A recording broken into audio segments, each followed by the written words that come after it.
Matapos makapagtala ng 17 sunod-sunod na panalo, nakilala ang tubong Davao na si Ray Loreto bilang hitman dahil sa lakas at bilis ng kanyang mga suntok. Si Loreto ay may kartadang 25 panalo kung saan 17 dito ay via knockout. Naging Pan-Asian Light Flyweight Champion siya matapos pabagsakin ang Thai boxer na si Sompornsita sa kanilang laban sa Thailand.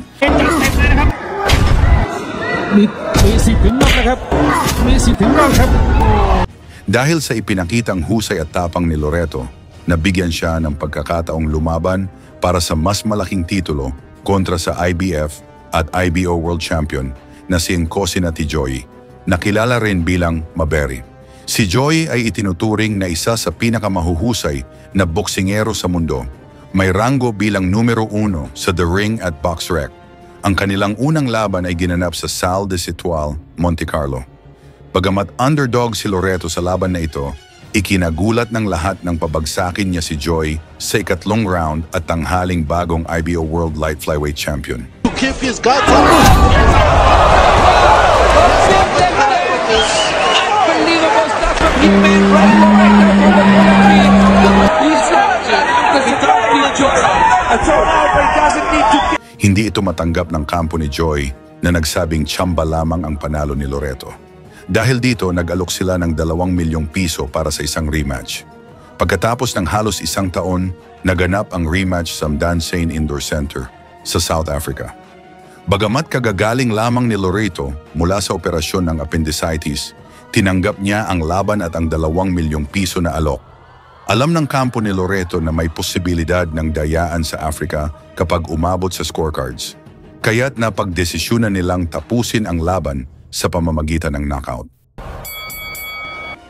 Unang round, pagbukas pa lang ng laban, agresibo nang umatake si Loreto, habang ang mga tagahanga ng Aprikano ay umaasa na muling babagsak ang Pinoy.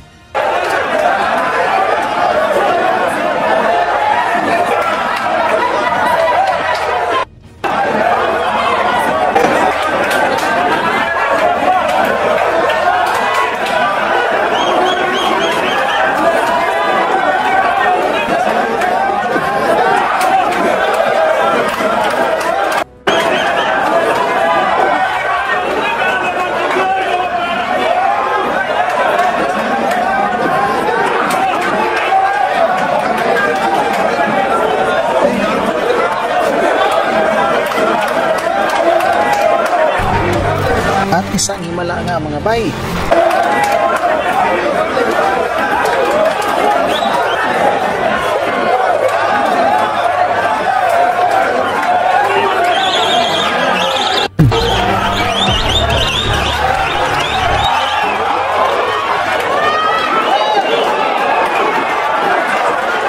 Ngunit sa kalagitnaan ng round, tumama ang malalakas na kaliwa ni Loreto na nagpabagsak kay Joy.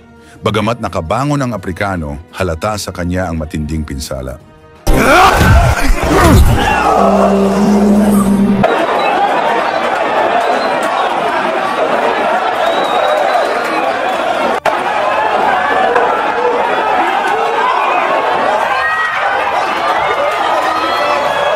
Hindi na pinalagpas ni Loreto ang pagkakataon at sunod-sunod na binanatan si Joy.